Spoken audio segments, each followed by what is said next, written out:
Voilà. Maintenant, bon, pour le moment, c'est la photo du président Bélier. C'est le studio Telo. Voilà, c'est ici que on reçoit. Voilà, c'est ici que ça se fait. Bon, on a quelques aménagements. Voilà. En France-Afrique, on prend les mêmes et on recommence.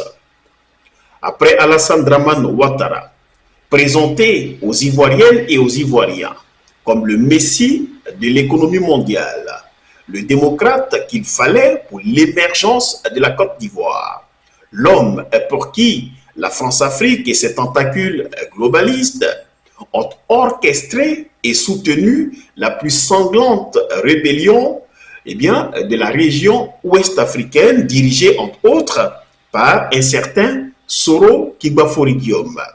À présent, place à Tidiane Thiam, le nouveau messie de la France-Afrique. J'admire le président Ouattara depuis bien longtemps. Nous avons des liens familiaux. Le destin a fait que j'étais associé à l'histoire, parfois douloureuse, récente, de la Côte d'Ivoire. Et pour moi, c'est un tel plaisir de voir cette démocratie qui se stabilise, cette économie qui se développe, et la Côte d'Ivoire devenir un exemple, pas simplement pour l'Afrique. Le président Ouattara est respecté bien au-delà de l'Afrique. Et je pense à tous ces Ivoiriens qui ont tellement souffert toutes ces dernières années et qui doivent être fiers du travail accompli. Tidiane Thiam est présenté depuis son retour en Côte d'Ivoire comme le nouveau messie de l'économie. Les mêmes termes utilisés pour Alassane Ouattara se retrouvent dans le narratif qui fait la promotion de Tidiane Thiam. Il est économiste. C'est l'ancien patron du Crédit Suisse. Il est très proche des milieux d'affaires. Il est même en odeur de sainteté avec l'univers globaliste. Il est ami avec plusieurs chefs d'État. Il est plutôt fréquentable. Eh bien, les médias france-africains ne tarissent pas d'éloges sur Tidiane Thiam. Comme Alassane Dramane Ouattara, les médias france-africains mettent en avant le profil d'ancien patron du Crédit Suisse de Tidiane Thiam. Comme Alassane Ouattara, encore une fois, il est plutôt proche des milieux d'affaires. Il est proche du Gotha politique. Il fait partie du monde globaliste. Comme Alassane Ouattara, il est présenté d'ailleurs comme un démocrate réformateur après ce qui est qualifié de brillante élection à la présidence du PDCI RDA, le plus vieux parti de la Côte d'Ivoire, malgré les 20 années qu'il aura passé hors de ce pays. Un pays qui dit émettant. Il a fait ses études en France, École des Mines et Polytechnique. Il a même défilé en tête de sa promotion sur les Champs-Élysées le 14 juillet 83 et il vient d'être nommé patron d'une des plus grandes banques mondiales, Crédit Suisse. En fait, Tidiane Thiam, 52 ans, possède la double nationalité française et ivoirienne et, exception dans le monde des patrons de la finance, il est noir. Et comme Alassane Dramane Ouattara, il est un oufouettiste. C'est un réformateur. Il est plutôt fréquentable. L'ancien patron du Crédit Suisse, l'ivoirien Tidiane Thiam, a été recruté par le pape François. Il intégrera le Conseil pour un capitalisme inclusif, un groupe d'investisseurs et de chefs de grands groupes mondiaux engagés à réformer le capitalisme pour le bien de l'humanité. Depuis son départ de la deuxième plus grande banque helvète, Tidiane Thiam collectionne les casquettes. Le Rwanda l'a récemment coopté pour développer l'attractivité de son secteur financier. Macron dévoile deux autres talents de Tidiane Thiam. Newsweek Creator 24, 2023, 6h47 PM. Le tout nouveau président de PDCI Tidiane Thiam n'est plus à présenter. C'est un homme aux multiples talents, surtout dans la sphère de la finance internationale.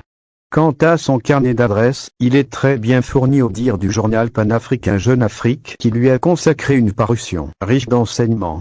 Tidiane Thiam a déjà commencé son travail à la tête du vieux parti auquel il compte imprimer sa marque quant au management et aussi au financement. Revenant aux relations du président Thiam, il faut rappeler que le président français Emmanuel Macron en fait partie. En effet, selon le journal que nous avons cité plus haut, avant d'être nommé ministre de l'économie, l'industrie et du numérique par François Hollande en 2014, Emmanuel Macron a sollicité l'éclairage de Tidjane Thiam pour créer une société de conseil. En 2020, le président français avait souhaité lui confier le poste de ministre de l'économie et des finances, une proposition qu'il avait déclinée. Toujours selon le journal, Emmanuel Macron apprécie son talent pour la diplomatie et la coopération multilatérale, confie un proche du financier. Lors de la crise électorale de 2020, Macron est d'ailleurs intervenu pour lever le blocus de la résidence d'Henri Konan Bédier. Toujours au dire du même journal, Tidjane Thiam et l'ancien Premier ministre britannique sont liés de longue date. Au début des années 2000, Thiam est le patron pour l'Europe de l'assureur britannique Aviva, lorsqu'il décide de rejoindre Prudential.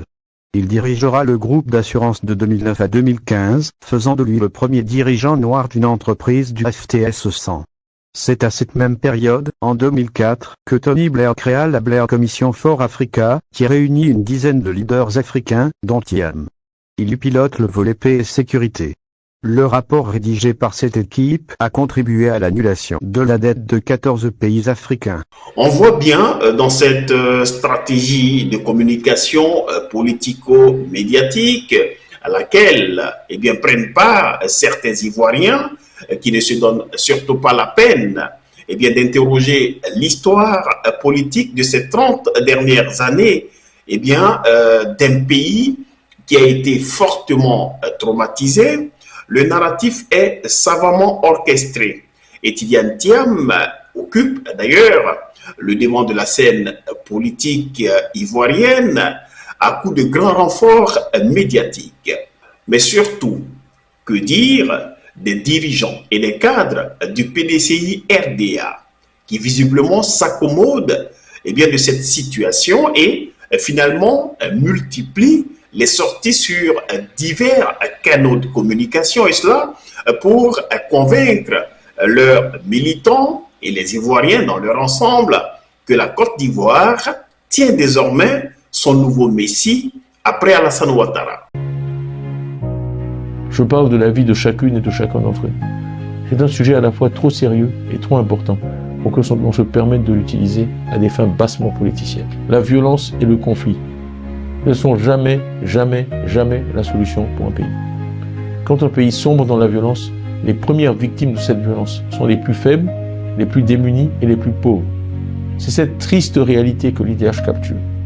Quand on est jeune et démuni, la violence peut paraître une solution tentante. L'arme qui va vous permettre d'acquérir rapidement et sans grand effort tous ces biens que vous aimeriez posséder, cette voiture, cette villa, cet ordinateur. Je vous le dis, ce n'est pas vrai. Tout ce que la violence apporte avec sa cohorte de destruction, c'est une régression sur tous les plans. Les dégâts que provoque la violence dans un pays, il faut des dizaines d'années pour les réparer. Voilà ce que nous dit le fameux IDH pour notre pays. C'est pour cela qu'il faut une Boigny voulait nous inculquer à tous l'amour de la paix. C'est pour cela que je ne vous parle que d'apaisement, de tolérance, de paix dans chacune de mes interventions. C'est cela le vrai message de l'oufouettisme, la paix, l'amour de la paix. Le moins que l'on puisse dire, c'est que Tidjane Thiam est le profil identique d'Alassane Dramane Ouattara, mais en plus jeune. Et si le PDCI s'est retrouvé du côté des rebelles, c'est juste pour faire de l'histoire et de la France-Afrique d'ailleurs, pour combattre Laurent Gbagbo et célébrer la victoire finale après plusieurs années de guerre, de rébellion, de coup d'État. Une victoire qui fut célébrée au Golf Hotel d'Abidjan pour ensuite gouverner avec le RDR et fusionner pour donner ce qu'on appelle désormais le rassemblement des oufouettistes. Il est difficile à ce stade de croire que la configuration de l'échiquier politique ivoirien actuel soit de nature surtout à créer la stabilité, la prospérité, mais aussi la véritable souveraineté d'un pays dont les ressortissants sont fort malheureusement parmi les plus nombreux migrants subsahariens à arpenter les rues européennes pour les plus chanceux, tandis que les moins chanceux entre dans le ventre de la nuit, dans le désert ou dans la mer. Pour que son fils vive un jour mieux que lui, il est prêt à tout, y compris à prendre le risque d'une traversée de la Méditerranée vers l'Europe. Je cherche un meilleur avenir pour ma famille, au fait. Pour avoir au moins, comment on appelle là, un avenir radieux pour l'enfant. Étant ici, c'est pas évident. C'est pas évident. Ici, c'est la Tunisie, où Inao est employé dans une boulangerie. Il doit travailler plus que ses collègues tunisiens pour un salaire très bas. Rien à voir avec les promesses qui l'avaient poussé à quitter la Côte d'Ivoire avec sa famille. Même cruelle désillusion pour Prista, venue en Tunisie en 2014 pour poursuivre ses études. Elle s'est retrouvée femme de ménage et a découvert le racisme.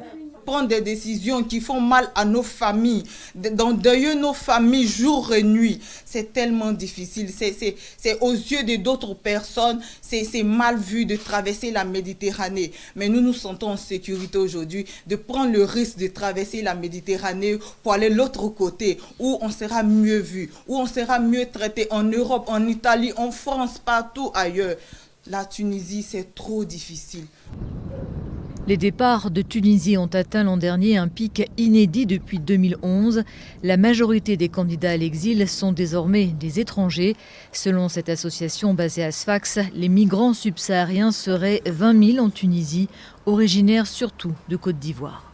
Le doyen Kopli Boni est venu me présenter le président du PDCI qui a été élu il y a quelques semaines. Le président Thiam nous a également informé de la décision de la famille du président Henri Konan Bédié et du PDCI de la période des obsèques de feu le président Henri Konan Bédié, mon aîné. Et la date, je crois, est fixée du 20 mai au 2 juin de cette année. Dans un contexte régional où l'AES, l'Alliance des États du Sahel, composée par le Mali, le Burkina Faso et le Niger, suscite des espoirs légitimes. Pendant que la guerre des blocs bat son plein, la Côte d'Ivoire vit au rythme des messies. Après le messie Alassane Dramane Ouattara, la Côte d'Ivoire et la France-Afrique ont un nouveau messie en la personne de Tidiane Thiam. Que réserve l'avenir à ce pays? À méditer. Oui, on veut savoir. On a les présidents. Vous êtes déjà élu. C'est la formalité je suis arrivé hier soir. On est là.